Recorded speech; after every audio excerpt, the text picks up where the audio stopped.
Boa tarde, meu nome é Marcel, eu sou vice-coordenador do curso de Engenharia de Produção. Estou também temporariamente aí colaborando com a chefia do Departamento de Engenharia de Produção. Então, eu sou professor do Departamento de Engenharia de Produção da Escola de Engenharia de São Carlos, campus da USP, aqui no interior, e fui aluno aqui da escola na minha formação de graduação. Já faz uns bons anos aí. Aí eu fiz minha formação de pós-graduação interna aqui à escola também.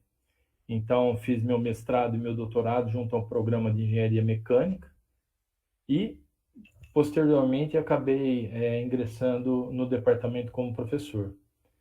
Então, eu vou pedir para que o Lucas e a Bárbara façam também as suas respectivas apresentações e depois a gente inicia um bate-papo agora no período da tarde sobre especificamente os cursos de engenharia da Escola de Engenharia e mais especificamente sobre a engenharia de produção. Então vou passar a palavra aqui para a Bárbara e depois para o Lucas. Oi, boa tarde.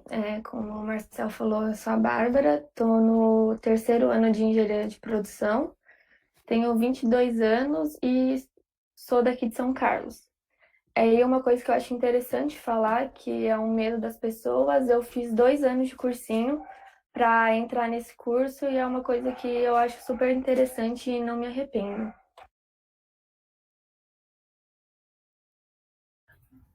Bom, eu também sou um pouco suspeito para falar aqui do nosso querido curso, porque eu entrei na graduação em Engenharia de Produção Mecânica aqui da Escola de Engenharia de São Carlos. Depois de concluída, né, eu fiz um ano de estágio, claro. Depois de concluída, eu entrei no mestrado. Foram mais 2 anos de mestrado também no Departamento de Engenharia de Produção. E agora, a semana passada, fui aprovado no processo seletivo de doutorado também agora no nosso departamento, então tenho mais uns 4 anos de casa. Queria dizer que eu estou à disposição, como alguém que teve toda essa vivência já aqui, a responder qualquer tipo de pergunta no sentido de curiosidade sobre o curso e tudo mais. E acho interessante dar uma informação extra aqui sobre mim já, que é no sentido de que eu ingressei no curso de engenharia de produção por meio da transferência interna. Na verdade, eu entrei na USP São Carlos no curso de engenharia elétrica, e aí depois de um ano de elétrica eu fiz a transferência interna para engenharia de produção. Então essa às vezes é uma curiosidade, uma dúvida que algumas pessoas têm, também estou à disposição para detalhar mais esse processo. No demais, eu aconselho muito, o curso é maravilhoso. Bom, eu acho que nós estamos aqui num trio que tem bastante experiência no curso e também na cidade de São Carlos para matar as curiosidades para os que estão fora aqui do interior de São Paulo, né? Queria agradecer aí a presença de vocês, a atenção de vocês aqui que têm interesse no curso de Engenharia de Produção. O objetivo da USP, quando promove essas feiras de profissão, é tirar dúvidas a respeito do exercício profissional, né, das várias profissões que tem. Então, é muito comum a gente receber na feira alunos que têm dúvidas sobre que carreira seguir, como é a atividade profissional de um curso, oportunidades de atuação no mercado de trabalho. Então, essas são dúvidas bem mais abrangentes e que a gente está aqui para ajudar também nesse sentido. Tem dúvidas que vêm no sentido de conhecer mais as engenharias, né? Então, nós temos aqui na Escola de Engenharia 10 engenharias diferentes. Então, são muitas as opções de engenharia. E muitas vezes os candidatos têm dúvida, né? Ah, estou entre 2 ou 3 engenharias, né? Então, é um outro tipo de esclarecimento que a gente pode ofertar para vocês. Uma outra, né, vamos dizer assim, conjunto de perguntas que geralmente não são dirigidas é a respeito da infraestrutura específica do curso de engenharia de produção. Ó, Marcel, eu decidi fazer engenharia de produção. Estou decidido, já é engenharia de produção. E aí ele vem procurar os diferenciais, né? Aqui dentro da USP a gente tem 3 cursos de engenharia de produção, né? Tem São Paulo, Lorena e São Carlos. Então a gente vai dirigir aí os nossos esclarecimentos para uma estrutura curricular do curso, para diferenciais no processo de ensino e aprendizagem que a gente tem aqui desenvolvido no curso, a nossa matriz curricular, né? Então é nesse sentido que também aparecem muitos esclarecimentos aí para a gente buscar dar os nossos esclarecimentos. Então, o estilo aqui do nosso contato, a gente tem 1 hora aí para conversar com vocês. Nós temos uma programação que vai dar 1 até as 2h30. E nesse tempo a gente está aberto para tirar dúvidas, para conversar. É estilo feira mesmo. Então, quem for chegando aqui no nosso stand virtual, né, pode chegar e colocar sua dúvida, né? O Lucas vai estar fazendo a mediação das questões. Então, vocês podem digitar aí a pergunta para o Lucas vai estar passando para a gente aqui e a gente vai estar contando com os esclarecimentos aqui. E vai ser bem rico, assim, eu acompanhei de ontem de manhã, né, um intervalo dela, foi bem legal, né, o coordenador atual, Matheus, aqui, puxou as discussões aí, e a turma entrava e participava, então não se acanhem, né, dúvidas quanto ao ingresso, como é que é o ingresso direitinho, só tem um vestibular, são 2, pode ser pelo SISU, não pode, e a vida universitária, como é que é aí, os alunos estão aí, né, para dar essa informação quentinha, eu posso continuar meus estudos, tem o Lucas aí, que já está ingressando no doutorado, parabéns aí, Lucas, né, por ter essa notícia fresquinha aí de estar entrando no doutorado junto com a gente. Bacana ver um ex-aluno nosso aqui seguindo a carreira aí, né, acadêmica e progredindo nela, então bem bacana. E aí a gente conversa sobre oportunidades à tarde, mais à tarde, a gente vai ter as extracurriculares, que é uma oportunidade de aprendizagem bem bacana que vocês vão ter aí ao longo da vida universitária de vocês. A Bárbara pode também aqui fazer uma apresentação de uma boa parte delas, né? São muitas que a gente tem aqui, né? Então é isso. Então eu queria dar boas-vindas a vocês que estão aqui nos prestigiando nesse momento de dúvidas e a gente está aberto aqui para ir conversando. Bárbara, fiz uma apresentação meia geral. Se você lembrar, e o Lucas também, de alguma característica de questão que pode ser colocada. O Lucas, se já tiver alguma questão, pode ir fazendo as intervenções aí. Tá? Maravilha. Eu tô de olho no chat aqui, professor. Por enquanto, não tivemos nenhuma dúvida. Tenho certeza de que logo chegarão algumas. Mas eu gostaria de começar, então, a nossa conversa. Claro que a gente pode até repetir depois as informações conforme as pessoas forem entrando, né? Que nem o senhor mesmo disse, em formato de feira.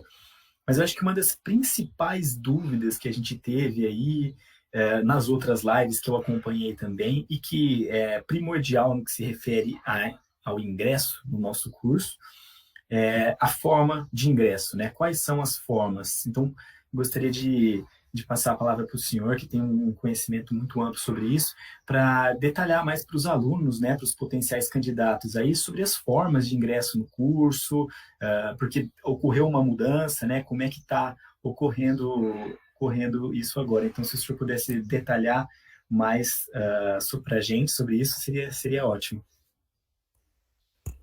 Tá joia. Eu vou inicialmente pedir a colaboração da Bárbara, até porque ela estava dizendo um pouquinho do processo dela, né? De preparação para ingressar na escola e que viés de opções ela tinha quando ela fez o ingresso. E aí depois eu vou complementando as informações aí que ela for dando. E se alguém tiver alguma curiosidade específica aí, é só mandar para o Lucas e a gente vai pontuando, tá legal?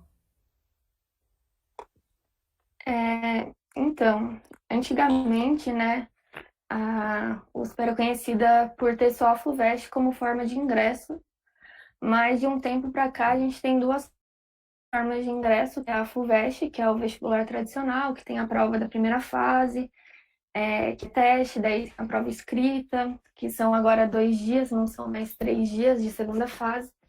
E agora a gente tem a oportunidade também de entrar pelo SISU, que é uma coisa muito boa, porque às vezes as pessoas deixavam de prestar os vestibulares por conta de viagens, morar em outros estados. E outra coisa que da forma de ingresso é que desde 2018 vem aumentando a quantidade de cotas. Acho que atualmente a gente tem 50% das vagas reservadas para cotas, que elas são tanto para PPIs e escola pública. Então, eu acho que facilitou muito e a gente não depende só da FUVEST mesmo para entrar.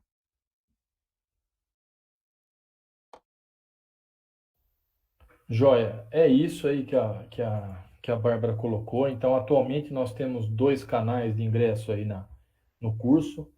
Então, são 2 vestibulares distintos, né? Um é tradicionalmente já feito pela FUVEST, onde lá vocês. Bom, todas as informações que a gente for passar para vocês aqui são informações que merecem ser depois detalhadas consultando o manual da FUVEST que ela publica todo ano. Então, o desse ano, se não me engano, já está disponível. E consultem lá, entrem direitinho, leiam as instruções, porque é importante ter esse conhecimento prévio. Como eu estava dizendo, nós temos 10 engenharias aqui no campus de São Carlos. E o ingresso, você se inscreve no vestibular da FUVEST sempre com foco nas carreiras, né? Então, nós temos uma carreira que é Engenharia São Carlos, que ela dentro da carreira pode até ter mudado a nomenclatura, se não me engano, tá Engenharia de Produção, Mecânica e Mecatrônica, se não me engano. São os 3 cursos que estão na mesma carreira. Então, nessa opção, você pode se inscrever, por exemplo, em produção e colocar uma segunda opção, dentre essas 3 que tem na carreira. Então, esse é um mecanismo que existe para você sempre colocar uma opção a mais, caso você não alcance sucesso na opção que você indicou como a sua primeira opção. Então, esse é um diferencial. Esse é para o vestibular ingressando pela FUVEST. E o ingresso pelo SISU, que na realidade o vestibular é a prova do Enem, né? Vocês também têm oportunidade de colocarem lá e consultem quantas vagas estão disponíveis pelo SISU, e vocês vão perceber que tanto na FUVEST quanto no SISU tem essa, vamos dizer assim, essa tendência, né? E esse desejo de se aumentar a participação de alunos que venham de escola pública e alunos também enquadrados nas cotas do que a gente trata de PPIs, né? Pretos, pardos e índios. Esse é o nome da classificação dada. Então, existia aí uma meta a ser atingida de a gente alcançar os 37,5% e depois até caminhar aí para crescer nessa porcentagem, né? A Bárbara citou 50%, e eu não vou me arriscar aí a bater o número exatamente, mas existe uma tendência. A USP sempre teve uma preocupação com isso, ela tinha um Inclui USP, né? Onde o aluno sempre ganhava um bônus vindo de escola pública, dependendo de quantos anos ele cursou de escola pública. Isso ainda é valorizado no vestibular, mas as regras específicas são passíveis de uma consulta mais detalhada de vocês, tanto na documentação via o Enem e o SISU, quanto na FUVEST, né? E no Enem e no SISU, vocês acho que estão mais, vamos dizer assim, próximos do que eu de como é que é o processo de ingresso, né? Você presta as provas, tem a sua pontuação, aí você tem um período para ficar fazendo opções, né, de curso e locais, para ver se você se enquadraria dentro de uma pontuação média que os interesses estão sendo direcionados ali por um período, né? Então tem uma dinâmica toda aí de entro, depois saio, vou para outro, volto, né? É uma dinâmica diferente, interessante aí. E queira ou não, o Enem ele é mais amplo do que a FUVEST, né? Porque a FUVEST, para você prestar a prova, você tem que vir para um local onde a prova é oferecida e ela é restringida aí ao estado de São Paulo. E o Enem não. O Enem é uma prova nacional. Então, de alguma forma, a gente está contemplando uma maior área aí, né? Uma maior oferta dos cursos aqui da nossa unidade para uma extensão do país inteiro, né? Era isso que eu Maravilha. lembrei, né? Se quiserem complementar aí, Lucas, Bárbara, fique à vontade. É, eu e as pessoas que da minha sala que apresentaram também, a gente fez algumas pesquisas, né? E a gente viu que então, são 50 vagas para o curso, né? Sendo que 40 são para a FUVEST e 10 pelo Enem. Então, pelo que a gente viu, são 21 vagas de ampla concorrência pela FUVEST e 4 vagas de ampla concorrência pelo Enem. Então, isso vai totalizar metade. Mas é mais fácil mesmo dar uma pesquisadinha, ver certinho. Acho que é basicamente isso que eu queria O Bárbara, complementar. agora que você complementou, eu acho que os 37,5 são PPIs. Não são todos, incluindo escola pública, não. Bom, mas eu não vou me arriscar aqui a entrar em números, porque eu posso estar fazendo confusão. Mas obrigado pelo complemento da informação. Isso, muito obrigado aí pelas respostas, foram muito interessantes as informações aí. Agora, esses dados que a Bárbara passou realmente são muito legais. Não sei se é todo mundo que tem, né? Mas é uma informação sempre valiosa da gente ter por perto. Ó, tivemos aqui uma primeira pergunta da Yasmin Amorim. É uma pergunta bem interessante, bem legal a pergunta dela. E ela diz: Engenharia de produção é um curso bem abrangente, né? Em quais áreas se pode trabalhar? Então, acho que eu passaria primeiro a palavra a, ao professor Marcel e depois a Bárbara, professor Marcel, porque já acompanha os ex-alunos nossos aí, tem uma noção boa. E a Bárbara, eu gostaria que ela falasse, não sei se ela já tem uma certa noção, mas gostaria que ela falasse para onde ela pensa, né, em trabalhar depois que ela se formar. Acho que seriam informações bem interessantes e eu posso completar depois. Joia, Lucas, essa é uma curiosidade assim que a gente sempre tem quando a gente participa de eventos como esse. E eu diria assim que eu julgo que a engenharia de produção uma das formações aí mais ecléticas quanto ao enquadramento do profissional no mercado de trabalho. Porque basicamente, a gente faz gestão de sistemas produtivos, seja de bens ou serviços.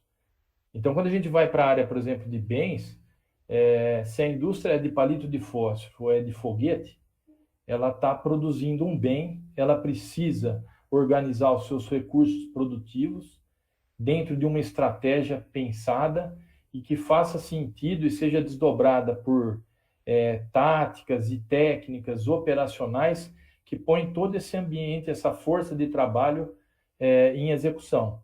Então, você tem que saber, como engenheiro de produção, organizar e dimensionar e operar todo esse sistema produtivo.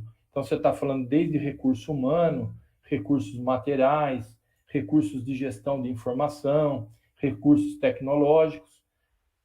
Então, qualquer empresa de manufatura de alguma coisa, cabe a atuação do engenheiro de produção para fazer a organização de todo esse processo produtivo mais amplo.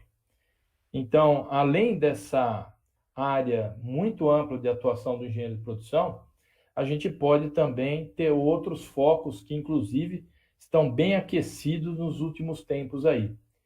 Empresas de consultoria, que são empresas que têm determinadas especializações e são demandadas em função de projetos para propor melhoria nessas empresas do mercado de trabalho. Então, eu tenho uma empresa de consultoria que ela visa organizar sistemas de gestão de qualidade das empresas. Então, essa empresa de consultoria gosta e atrai muito engenheiro de produção, porque o engenheiro de produção tem essa visão geral e pode desenvolver uma visão específica, por exemplo, na área de qualidade. Então, o mercado de consultoria é um mercado que demanda muita mão de obra da engenharia de produção. Uma área tradicional também que puxa engenheiro de produção é a área financeira, a área de bancos, né?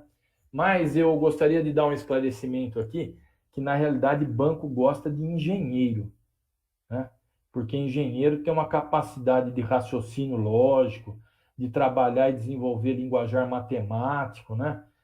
Tem muita facilidade com isso. Então, banco gosta de engenheiro, gosta de cabeça boa, que tem uma visão analítica boa, né? E consegue transformar as coisas através da linguagem matemática para tomada de decisão. Então, banco gosta de engenheiro. Agora, quando o banco procura gente para trabalhar na área mais específica financeira do banco e não na área de sistemas, aí já pode ter um apelo melhor para o engenheiro de produção. Porque na formação do engenheiro de produção, ele vai ver uma cadeia de economia, finanças, custos, que dá uma formação mais específica para ele atuar nessa área financeira. Nesse sentido, professor, se eu puder fazer uma observação Pois agora, não. falando um pouco dos egressos do meu curso, da minha turma, né? Teve uma amiga minha que ela foi aprovada no processo seletivo de trainee do Banco Safra, né? Ainda nessa parte financeira, que é um dos processos de trainee mais concorridos e bem remunerados, se não o mais bem remunerado do país, né? Então, existe sim essa grande demanda por engenheiros de produção nos bancos, nas instituições financeiras como um todo, e é legal ressaltar isso, né? Passar esse tipo de informação que os egressos do nosso curso, do nosso departamento, estão conseguindo se colocar nas melhores instituições financeiras do mercado, em posições gerenciais bem interessantes também. Tem várias pessoas também da minha turma que foram trabalhar em outras instituições, como a XP Investimentos, por exemplo, bem famosa, Banco Itaú, enfim, o pessoal está se colocando muito bem no mercado, principalmente com foco agora nessa área financeira, que, como o senhor mesmo disse, está atraindo e demandando muitos profissionais. Rapidinho complementando, legal essa participação do Lucas aí, com esse exemplo bem prático aí, né? Da colega que ingressou no Safra. Nós temos também recentemente uma área muito aberta e que segura muito a empregabilidade na engenharia de produção, é a área de serviços. Então, eu faço pesquisa, por exemplo, em logística, tenho um recorte de trabalhar com logística hospitalar. De uns anos para cá, grandes hospitais têm contratado engenheiro de produção, porque na realidade eles geram serviço, né? E é uma organização complexa, muito complexa para ser gerida. Então, o papel do engenheiro de produção tem uma grande colaboração nessa gestão hospitalar. Grandes empresas de entretenimento, né? Tem parques temáticos, né? Tem muita gente que sai para fazer estágio na Disney em fim de ano, estágio de férias, né? E tem contato com técnicas muito avançadas na área de gestão de produção, porque o parque, para funcionar, acaba demandando essa mão de obra. E a gente tem também pessoal agora, mais recentemente, trabalhando em e-commerce, marketplace, empresas assim que a gente nunca imaginou, que trabalham com prestação de serviço, mas mexem basicamente com informação. Então, tem demandado também aí a participação grande de engenheiros de produção. E tem fora a corrente do Lucas, né? Que é o pessoal que vai para a área acadêmica, e a gente fica muito contente com isso. Tem o pessoal também que acaba abrindo a própria empresa, né? Essa é uma outra visão que tem chegado, as spin-offs estão aí para comprovar essa tendência, né? Ex-alunos aí trabalhando aí como sócios de empresa e buscando oportunidades na área tecnológica, porque São Carlos é um centro muito rico em inovação e desenvolvimento tecnológico. Nós temos aqui também a Universidade Federal, que puxa muito desenvolvimento de pesquisas, né? E São Carlos é caracterizado como um polo de alta tecnologia. Então, isso também é um ambiente, né? Dentro do nosso campus, nós somos em 5 escolas, né? Para que vocês entendam bem. É um pouquinho confuso isso, né? Mas dentro do campus, da área nossa aqui, a gente tem 5 escolas diferentes. Uma é a escola de engenharia, da qual nós fazemos parte, que tem os 10 cursos. A outra é uma escola baseada na física, a outra na química, a outra na matemática e computação e a outra na arquitetura. Então, de forma bem simplificada, são essas 5 escolas. Cada uma tem seus cursos. Nós somos a mais tradicional, a que fundou o campus aqui, que é a Escola de Engenharia, e tem 10 cursos. Então, aqui num ambiente desse, você respira gente fazendo inovação em todas essas áreas aí. Bárbara. Vocês falaram bastante coisa, às vezes até o que eu nem sei, estou aprendendo um pouco também do que eu posso fazer. É uma coisa da hora que eu conheço bastante gente que tá trabalhando em startups, também trabalhar nessa área de qualidade, estou tendo algumas aulas relacionadas a isso, mas eu acho que é muito amplo, tanto que eu fui entrar em engenharia de produção porque eu não sabia muito bem o que eu queria mais ou menos fazer profissionalmente, e eu vi que esse curso ele abre portas para você conseguir trabalhar com diversas coisas que às vezes você nem imagina, e você vai se descobrindo ao longo do curso também, isso que é muito interessante. Eu acho que para falar de mais lugares que dá para se trabalhar, não sei, porque vocês falaram bastante coisa. É isso. Legal, gente. Muito obrigado pelas respostas aí, pelas contribuições. Temos mais uma pergunta aqui do Rafael, que estava na fila, e é bem interessante também. Ele pergunta, para vocês, qual é o principal diferencial da engenharia de produção em relação às demais? Quer comentar, Bárbara? Eu posso começar. No começo, quando a gente entra, a gente passa todo mundo pelo ciclo básico. Então, a gente tem as mesmas matérias, acaba sendo algumas coisas meio parecidas. Mas daí, vai passando o tempo, os semestres, a gente começa a funilar. A gente chega em engenharia de materiais, foca nas suas matérias de materiais, mecânica, civil, na construção. A gente começa a ter matérias mais voltadas à produção, então a gente aprende sobre controle da qualidade dos processos, a gente aprende a planejar a produção, a solucionar problemas. Também a gente tem matérias de economia, contabilidade.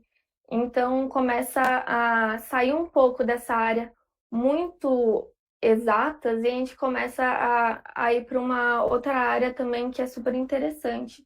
Também de gestão de projetos. Então eu acho que no começo parece ser bem parecido, a gente tem essa mesma visão que os outros engenheiros, porque a gente tem esse mesmo conhecimento básico, mas o nosso conhecimento mais específico ligado à produção é bem diferente. Lucas, quer ajudar? Com certeza absoluta. Eu acho que esse ponto que a Bárbara ressaltou é um dos principais, né? Então, essa multidisciplinaridade do engenheiro de produção, né? Então, ele é formado de uma forma abrangente em diversos âmbitos, não somente nos âmbitos técnicos, mas também nos âmbitos gerenciais, de negócios. Então, ele tem uma visão econômica, ele tem uma visão de gestão gerencial, e ele tem uma visão mais técnica de processos. Eu acho que esse é o principal diferencial da engenharia de produção em relação às demais. Você tem uma visão holística, porque se você for comparar com alguns outros cursos, outras engenharias, você sai com uma formação bem especialista, né? Então você tem uma visão geral do que é aquela engenharia e você tem até ênfases que você pode escolher, que você sai super ali focado em algo. A engenharia de produção ela é interessante porque ela é bem abrangente, então ela te permite trabalhar em diversas áreas, integrar áreas diversas. Eu posso até dar um exemplo com o meu doutorado agora, que eu estou trabalhando. O escopo do doutorado, do projeto, é engenharia de produção, porém, eu estou fazendo uma integração com a parte computacional agora, que está bastante em alta, né? Então, eu estou trabalhando com Big Data Analytics. Acho que esse é um dos grandes diferenciais da engenharia de produção, né? Você tem uma visão, porque você tem essa visão holística, você consegue enxergar oportunidades de aplicações, de integrações com outras áreas que talvez um outro profissional não tivesse. Então, quando esse profissional de engenharia de produção vai para o mercado, com certeza exploram esse tipo de capacidade. Se eu puder complementar bem rapidinho, eu creio que a engenharia de produção, entre as 10 que a gente tem aí, vamos dizer que a produção e a ambiental são os cursos que têm mais esse foco na área de gestão, como a Bárbara colocou. Eu diria que os dois têm essas características de forma diferencial. E a produção um pouco mais que a ambiental. Então, esse foco de ligar uma base técnica à área de gestão, a gente acaba desenvolvendo na engenharia de produção. A maioria das outras engenharias, se a pessoa tem algum interesse específico e gosta de aplicação de ciências básicas, né, de fenômenos físicos, né, aí é um prato cheio. A engenharia de produção já não tem um aprofundamento tanto técnico no uso dessas propriedades, porque a gente trabalha com equipamentos, trabalha com materiais, fluxo de materiais, fluxo financeiro, fluxo de informações, pessoas. Então, a nossa base, o nosso instrumental, acaba tendo que misturar um pouco essa base de exatas com um pouco da base de humanas, como a Bárbara citou aí. Isso vocês vão desenvolvendo ao longo do curso. Então, esse é um grande diferencial. Se você curte medir quantos decibéis o teu motor está gerando em função de uma alteração que você fez no ajuste do combustível, isso é puramente engenharia mecânica, né? Se eu quero dominar o movimento de um robô para auxiliar uma determinada... Você está falando de mecatrônica, né? Se eu quero desenvolver o design de uma asa para... Então, eu quero ver os fenômenos físicos, que se eu jogar num túnel de vento, como é que vai ficar aí o arraste do ar e tal. Eu estou lá na aeronáutica, então é muito domínio de fenômeno físico as outras engenharias, né? A civil também pode caminhar para um pouquinho mais de gestão, mas o nosso curso aqui na escola é bem focado na área de projeto civil, né? Então também tem muito essa coisa de materiais, né? Da estrutura, é muito bacana nesse sentido também. Então, eu diria que o diferencial da produção é esse. Maravilha. E nesse sentido, já emendo aqui a pergunta da Maria Júlia. Ela questiona como está o mercado de trabalho para o engenheiro de produção. Aí, não sei se a Bárbara gostaria de começar, ou o senhor também tem algumas contribuições, porque fazem 2 anos aí, 2 anos e meio que eu me formei mais ou menos, eu tenho algum background sobre. Pode mandar, Lucas. Depois passa para a Bárbara e eu dou uma finalizadinha. Maravilha. Então, Maria Júlia, respondendo a sua pergunta, o mercado de trabalho para o engenheiro de produção, quando eu me formei, que foi recentemente, de fato, estava bem aquecido, né? Eu acompanho também os meus amigos, meus colegas de curso recém-formados, e todos conseguiram se colocar muito bem no mercado e em posições, aliás, bem interessantes, né? Então, como é que funciona essa alocação no mercado de trabalho para o engenheiro de produção? No nosso curso, a gente tem o estágio obrigatório. Então, depois que você cumpre todas as disciplinas, você vai fazer o estágio. E é muito legal, que é um primeiro contato com o mercado, né? E os processos seletivos para estágio são muito aquecidos, e o perfil do engenheiro de produção, por conta de toda essa multidisciplinaridade que a gente estava discutindo quando respondíamos a pergunta aqui do Rafael, é um perfil muito valorizado, né? Então, eu vou dar até o meu exemplo. Quando eu finalizei o curso, eu fui estagiar, eu prestei diversos processos seletivos de estágio e fui aprovado no processo seletivo da Ambev, que é um processo seletivo bastante abrangente. Eles não têm tanto essa questão de, tipo assim, não, nós estamos, que nem os bancos, nós estamos procurando por engenheiros. Não, eles procuram características na pessoa, competências profissionais, que mostrem para eles que a pessoa vai ser um profissional capaz ali de lidar com o dia a dia de uma empresa tão grande quanto é a Ambev. Então, eu me coloquei no mercado inicialmente, né, minha primeira colocação no mercado foi como estagiário da Ambev, na área, até já com o professor Marcel aqui, que é a área de pesquisa do professor Marcel, na área de logística. Então, eu trabalhei por um ano na logística da Ambev, que foi bastante interessante. No Ademais, a gente está com todos os nossos, pelo menos até onde eu sei, nossos ex-alunos muito bem alocados e em diversas posições, aí, em diversos âmbitos, como a gente estava comentando aqui mesmo anteriormente nessa live, em bancos, em hospitais, em startups. É bem abrangente, o mercado tá bem interessante para o engenheiro de produção, e agora com essa nova vertente, que até é um dos meus focos de pesquisa no doutorado, que é essa integração da engenharia de produção com a parte computacional. Então, inteligência artificial, big data, essa intersecção. Então, o engenheiro de produção que tem esse domínio da computação e que manja dessa intersecção entre como essas ferramentas computacionais podem vir auxiliar os processos produtivos, isso é um profissional extremamente demandado pelo mercado.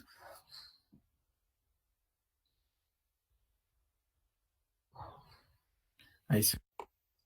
Bárbara? Eu concordo muito com o que o Lucas falou. Eu acho que essa visão ampla que a gente tem de tudo, de conseguir relacionar as coisas, é uma coisa muito valorizada, que a gente não tem o foco numa coisa só. Então, para você, às vezes, gerir uma empresa, seria bom você entender todo o funcionamento do chão de fábrica, essas coisas que às vezes algumas pessoas não têm, e isso chega a ser uma vantagem. E também, ultimamente, as pessoas. Eu estou vendo essas coisas de processo seletivo e estágio de férias, eles não procuram mesmo, engenheiro de produção, administrador. Eles querem as pessoas que consigam trabalhar com as coisas que são necessárias para cada tipo de empresa. E outra coisa que está sendo muito importante para o mercado de trabalho não é só a sua formação, mas o que você fez. E agora, puxando um pouco aqui para a USP de São Carlos, a gente tem muitas oportunidades com extracurriculares que a gente consegue aprender muita coisa, ter muita experiência além da nossa formação de engenharia de produção. E eu acho que isso, além da nossa formação, é um fator muito importante para a gente se colocar em umas posições de vantagens no mercado de trabalho. Então, ter isso em São Carlos é uma coisa muito, muito rica.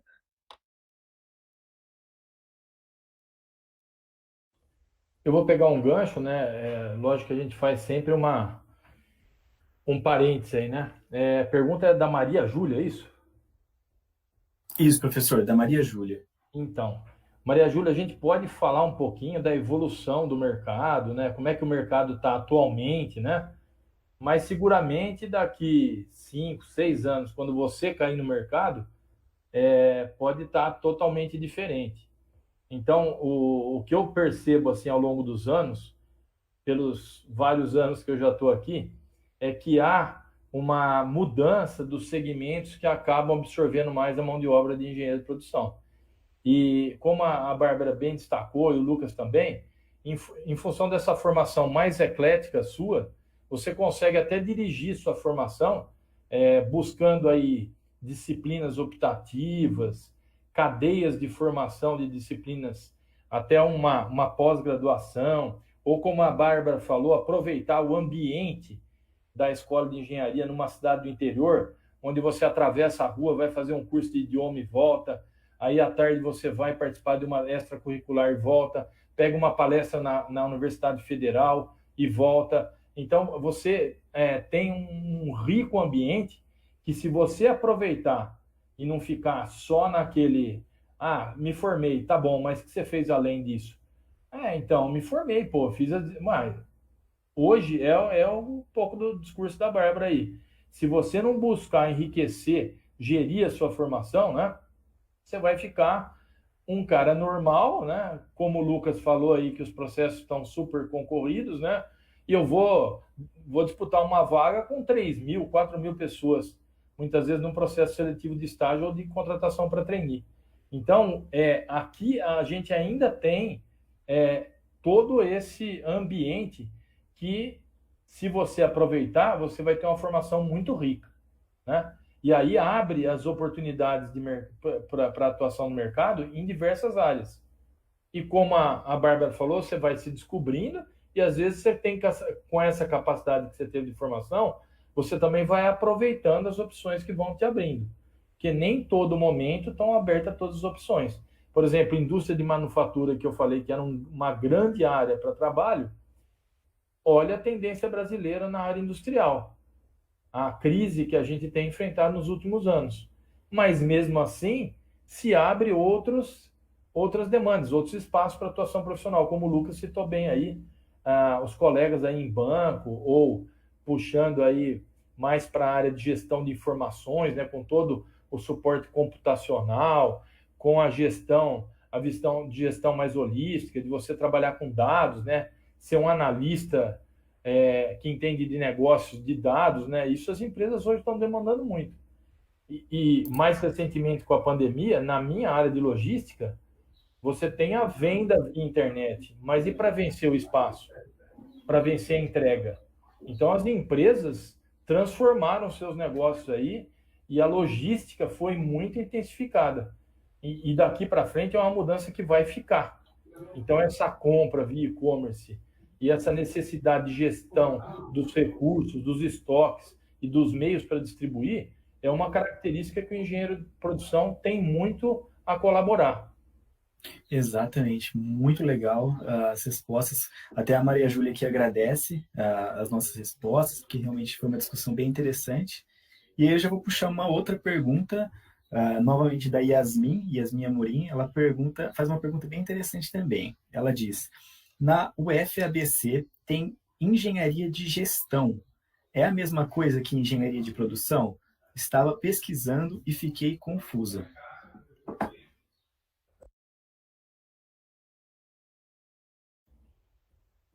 Hoje cedo eu estava participando de uma reunião na congregação e foi dado um exemplo numa universidade europeia que tem curso de gestão, de engenharia. Eu até ia falar, professor, nesse sentido agora que o senhor comentou, eu, no meu mestrado, eu tive a oportunidade de fazer um intercâmbio, e eu fiz um intercâmbio na Itália, na Universidade de Pisa. E lá não tem engenharia de produção, mas eles têm a engenharia gestionale, que eles chamam, né? Que é isso, engenharia de gestão. E eles têm a engenharia industriale, que então eles têm essa divisão, né? Tem esses dois cursos, engenharia industrial e a engenharia de gestão. É mais para complementar o que o senhor estava falando aí, dando um exemplo do meu caso, que eu estava lá alguns meses atrás. Exatamente. A gente tem colegas que, naquele esquema de Bolonha, né, que fazem 3 anos de um curso básico de engenharia, podendo fazer a especialização em negócios, em business. Eu lembro de alguns exemplos na Holanda. Então, eu não conheço o currículo de engenharia de gestão, mas o que eu posso dizer é que até 1999, todo o curso de engenharia de produção tinha que ser ligado a uma base tecnológica. Então, se você fosse consultar os cursos, você tinha engenharia de produção química, engenharia de produção civil, engenharia de produção têxtil, engenharia de produção de materiais, engenharia de produção de minas. E tinha uma pancada de cursos de engenharia de produção aí. De 99 para cá, a engenharia de produção assume uma grande área na visão das engenharias e ela passa só a ser engenharia de produção. Então, eu não sei, para fazer essa comparação, vou ficar devendo. Depois, num segundo momento, a gente vai ter os contatos nossos disponíveis, estão aí no site nosso do Departamento de Engenharia de Produção. Quem quiser fazer um contato conosco, eu acho que pode entrar no site, pegar os nossos contatos, ou buscar a Bárbara ou o Lucas em redes sociais aí, vão encontrar, eles vão colaborar para a gente fazer uma comparação desses currículos. Mas eu não consigo aprofundar a minha resposta. Eu sei que existem cursos no mundo com esse enfoque, mas nós viemos de um curso de engenharia de produção mecânica. Então, a gente tem uma base tecnológica ainda forte no curso, direcionada mais agora, recentemente, para processos de produção metal mecânico, né? E essa área que a gente explora, combinado a uma visão de processos químicos também, de introdução a processos químicos que a gente tem no começo do curso, e a disciplina de gestão de serviços. Então, é mais ou menos esse foco mais amplo que a gente tem como base tecnológica.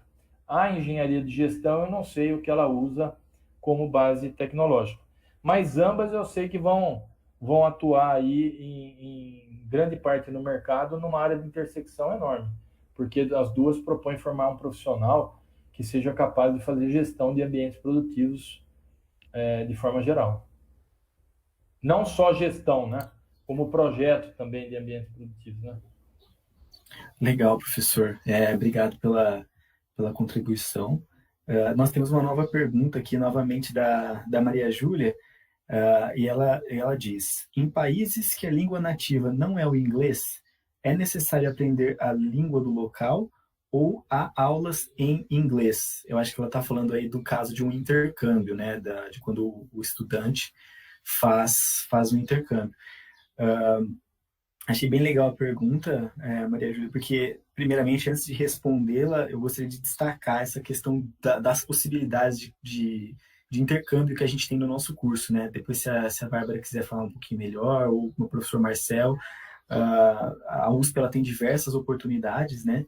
Nesse sentido, eu tive essas oportunidades tanto na graduação, quanto agora como aluno de pós-graduação, né? Então, são oportunidades que realmente valem muito a pena ser exploradas. Então, eu passo a palavra para um de vocês dois, se vocês quiserem responder essa pergunta da Maria, que é realmente bem legal, uma dúvida que, com certeza, várias outras pessoas também têm.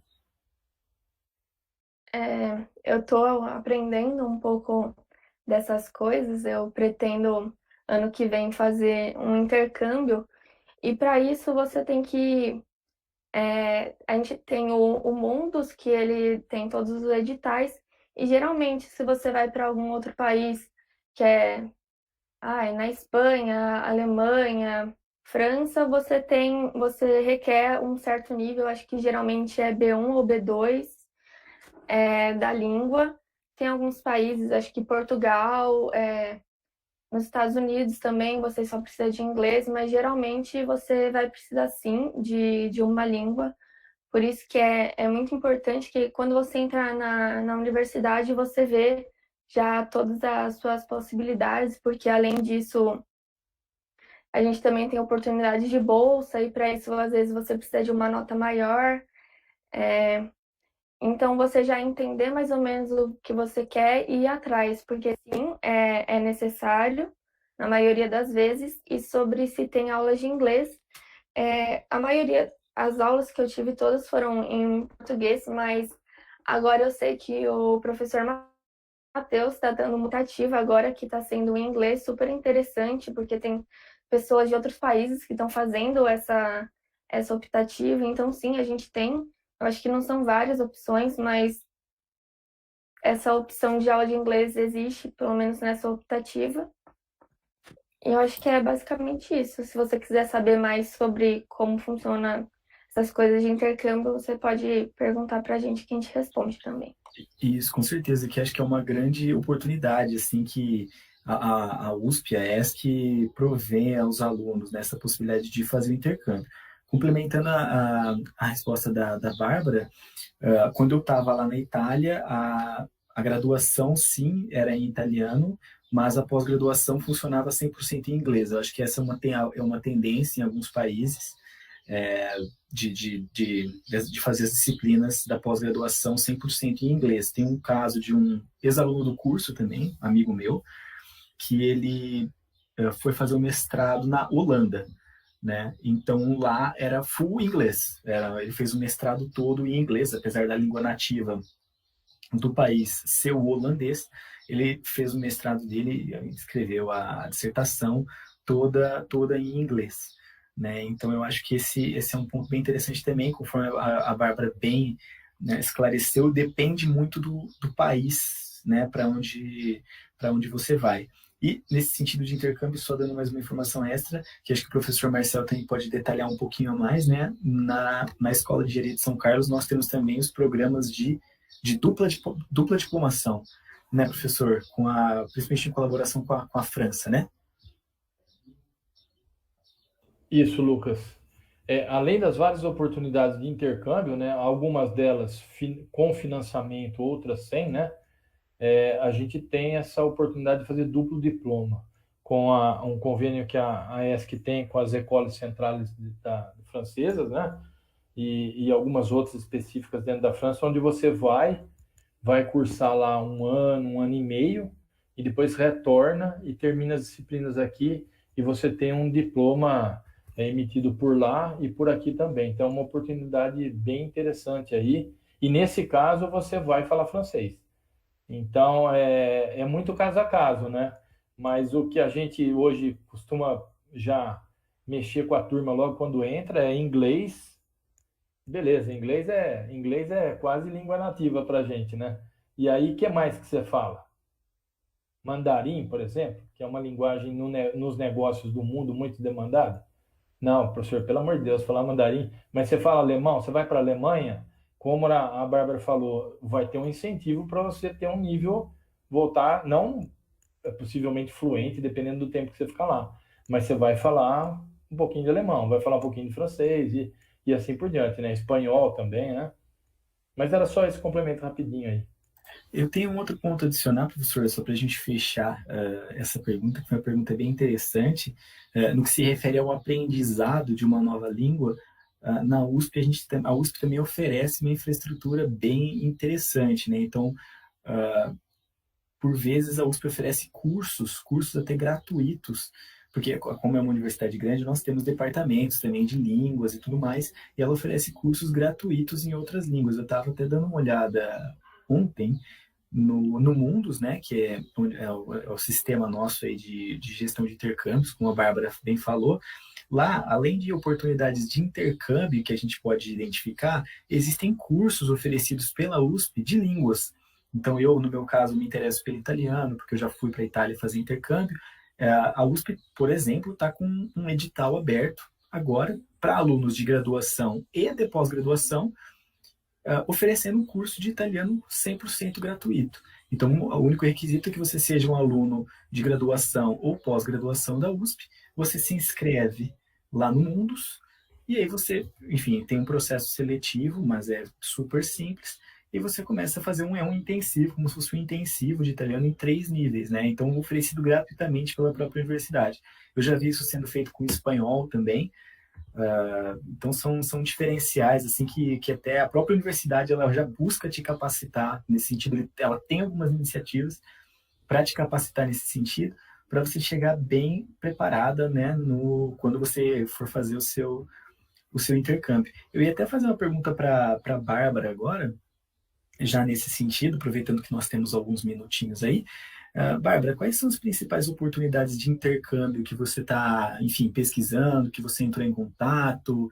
Pode ser tanto a ESEC como, enfim, quais são as principais oportunidades, as principais vias de intercâmbio que você vê hoje para o estudante que está na graduação?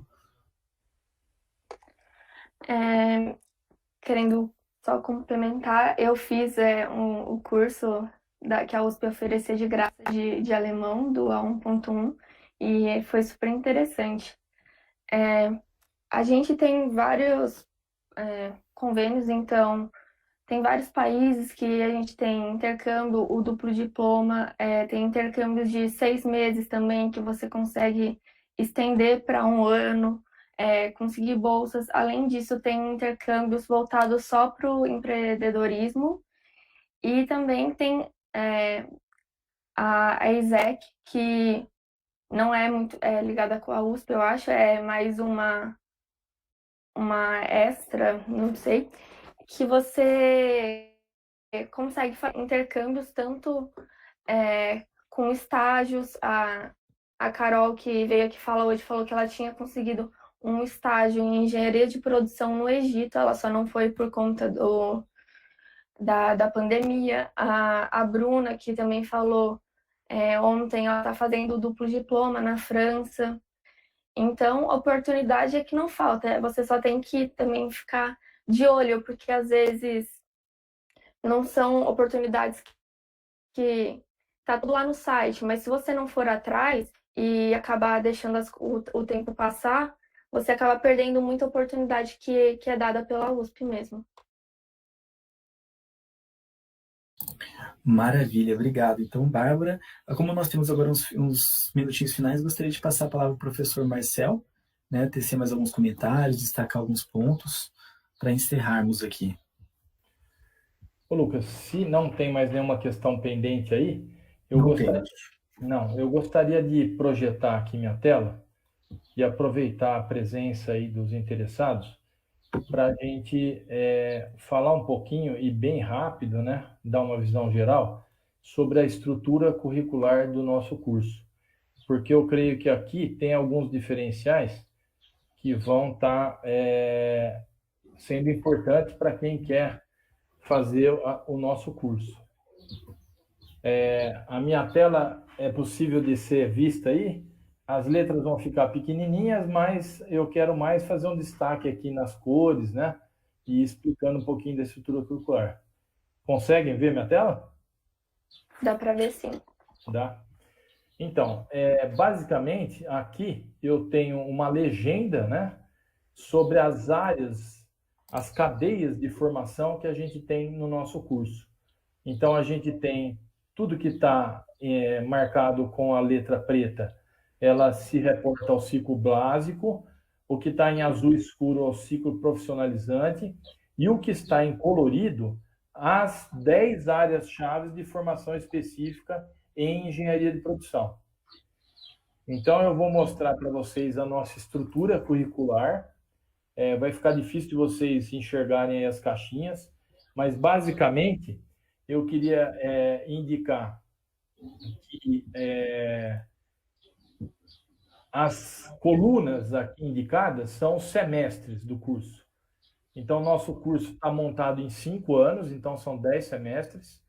E o que vocês estão vendo na cor preta ou na cor azul escura é formação preta de disciplina básica e azul escuro de disciplina de formação profissional. As coloridas, você pode ver que elas respeitam uma certa sequência aqui, né? O roxinho, o verde musgo, o azul claro, o azul escuro, o marronzinho claro aqui. Então, essas representam as áreas de formação específica na engenharia de produção. E eu queria fazer um destaque aqui para o nosso 4º ano, que é esse ano aqui do 7º e 8º período, onde tem uma caixinha preta indicada aqui embaixo que está escrito Projeto Integrado 1 e Projeto Integrado 2. Esse ano foi uma inovação curricular que a gente implementou em 2014. Então, em 2017, quando os alunos chegaram no 4º ano, foi a primeira rodada que a gente fez desta proposta de projeto integrado, 1 e 2. Então, já temos 2017, 2018, 2019, 2020. Temos 4 anos trabalhando com essa metodologia de aprendizagem. E isso nos trouxe um retorno muito diferencial na formação dos nossos alunos. Porque aqui os alunos estudam essas disciplinas de maneira conjunta, então ele tem que se matricular em todas nesse período, e ela é motivada, esses conteúdos são motivados a serem estudados pelos alunos a partir de projetos práticos. Então, a gente traz as empresas da região para dentro da sala de aula, elas expõem um problema que elas têm no seu ambiente produtivo, e os alunos, com foco na resolução desse problema, vão buscar conhecimento, apoio técnico para tocar um projeto que propõe as soluções para esse problema apresentado. Então, a motivação com que se estuda, ela é diferente. Você vê que quando tem as entregas, os gates do projeto, o pessoal vara a noite aí estudando, as semanas anteriores também, né? Quando chega a próxima, vara-se à noite para montar a apresentação. Mas para o estudo dos conteúdos, é uma pegada totalmente diferente dos sistemas tradicionais de ensino que a gente tem. Então, o aluno sai daqui com esse conteúdo aprendido e, mais que isso, porque a gente trabalha também nesse contato com a empresa, a questão das habilidades, que é pegar esse conteúdo e colocar em prática, e a questão da atitude, porque você tem que trabalhar em grupo, você tem que administrar todo o trabalho em grupo entre os colegas, você é avaliado pelos professores, você é avaliado pelas empresas. Temos também uma parceria com a área de psicologia, dando apoio para desenvolvimento de habilidades sociais nesse 4º ano. Você é avaliado pelo pessoal da empresa, você precisa saber se comportar, como fazer uma apresentação, como se comunicar bem dentro da empresa, com os diferentes níveis que você conversa lá, desde do colaborador mais operacional até o dono da empresa, muitas vezes. Então, nós aqui estamos dando uma formação nesse 4º ano, com praticamente formação específica de engenharia de produção, de uma maneira muito diferente, e que a gente está buscando expandir essa aprendizagem que é chamada como PBL, que é Project Based Learning, para o nosso 3º ano também, e tem sido muito bem aceita assim, no nosso ambiente acadêmico, e até outros cursos aí também, formatando experiências com essa proposta de aprendizagem. Então, esse é um dos destaques que eu queria dar, e talvez um dos principais destaques na formação do nosso engenheiro de produção, diferente de outros cursos que a gente tem aí, para fazer um comparativo com o nosso aqui de São Carlos, da USP de São Carlos. Tudo bem? Perfeito, maravilha, professor. Muito obrigado por esse overview. Tenho certeza que é uma informação extremamente valiosa, né, para o ingressante. Acho que falta até, né, para as pessoas que estão entrando no curso agora. Seria muito legal se todo mundo entrasse já com essa visão super interessante e super holística do curso e da grade curricular. Bom, como não temos mais perguntas e também o nosso tempo aqui chegou ao fim, foi super produtiva essa nossa conversa.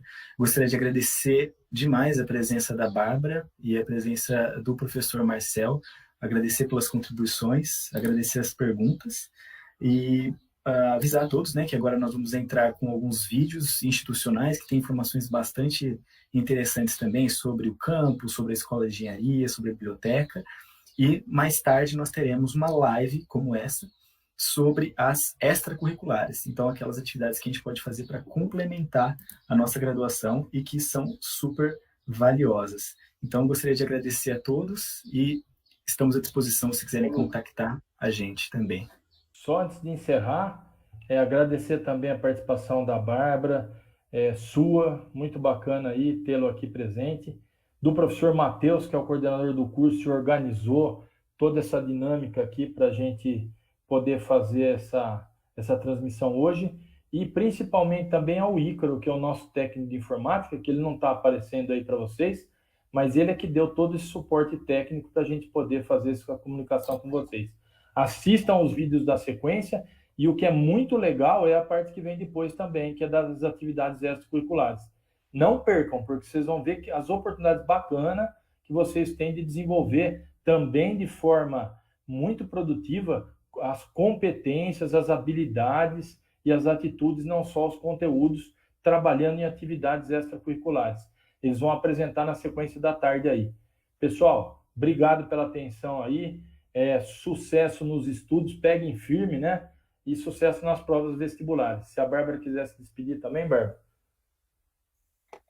Queria agradecer por esse momento. Eu sei como é estar desse lado de vocês.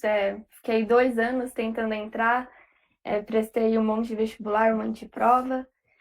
Se vocês tiverem alguma dúvida, eu acho que eu vou colocar no chat o meu número. Vocês podem me chamar e eu posso responder para vocês, pedir ajuda. Se for em relação a outras coisas, também passar contatos para vocês. E acho que é basicamente isso. Agradecer a oportunidade.